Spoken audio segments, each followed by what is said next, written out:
আসসালামু আলাইকুম, hello guys. আজকের খেলাটা তো আপনারা সবাই দেখছেন, বাংলাদেশ এবং সিঙ্গাপুরের ম্যাচটা। যারা যারা দেখেন না, আপনারা মিস করছেন।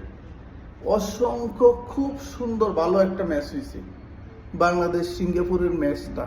বাফুফেকে অসংখ্য ধন্যবাদ আমাদেরকে এরকম একটা ম্যাচ উপহার দেওয়ার জন্য। বাংলাদেশ ফুটবল যে উপরের দিকে যাইতেছে তার একটা লক্ষ্য দেখা গেছে এই ম্যাচটাতে। খুব সুন্দর একটা ম্যাচ হয়েছে, খুব সুন্দর ম্যাচ। ক্রিকেটের প্লেয়াররা পর্যন্ত আজকে ম্যাচটা দেখতে গেছে, শোবিজ তারকারা দেখতে গেছে, উপচে পড়া দর্শক।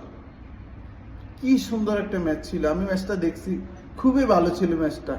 বাংলাদেশ প্রথমে গোলটা খাওয়ার পরে 45 মিনিটের মধ্যে যখন গোলটা খাইছে তখন কিন্তু বাংলাদেশ পিছিয়ে ছিল, কিন্তু বাংলাদেশ অনেক ভালো খেলছে, অনেক অ্যাটাক করছে। সমীর, হামজা, রাকিবুল, অসংখ্য ধন্যবাদ তাদেরকে। তারা এত সুন্দর একটা ম্যাচ আমাদেরকে উপহার দিছে। হ্যাঁ, আমরা হাইরে গেছি, কিন্তু আমরা লড়াই করছি সিঙ্গাপুরের সাথে। সিঙ্গাপুর দলের সাথে আমরা এমন একটা ম্যাচ খেলছি, খুব ভালো হয়েছে। এত দর্শক ছিল। আর মাঠটার কথা যদি বলেন, মাঠটা ইউরোপের মাঠের মতো লাগছে। তারপর অসংখ্য ধন্যবাদ জানাই এই সোয়াট টিমকে। এত নিরাপত্তা, এত সিকিউরিটি, খুব সুন্দর লাগছে। এরকম ম্যাচই হওয়া উচিত ফুটবলে। বাংলাদেশ ফুটবলকে আবার জাগিয়ে তুলতে হবে। আমাদের এই প্রিয় ফুটবল খেলা, আমরা সবসময় ফুটবলের পাশে আছি, সবসময় ফুটবলের পাশে থাকব।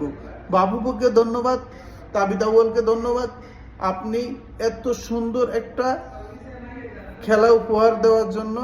কারণ বাংলাদেশের ফুটবল আস্তে আস্তে আগে কিন্তু অনেক খারাপ ছিল, এখন ক্রমান্বয়ে আস্তে আস্তে বাংলাদেশের ফুটবল কিন্তু অনেক অনেক অনেক অনেক ভালো খেলতেছে। ক্রিকেটের পাশ তো মারিয়ে দিছে, ক্রিকেটের প্রতি মানুষের এখন কোনো আস্থা নেই। ফুটবল খেলা যেভাবে শুরু হয়েছে, বাংলাদেশের খুব সুন্দরভাবে খেলতেছে, খুব ভালোভাবে খেলতেছে।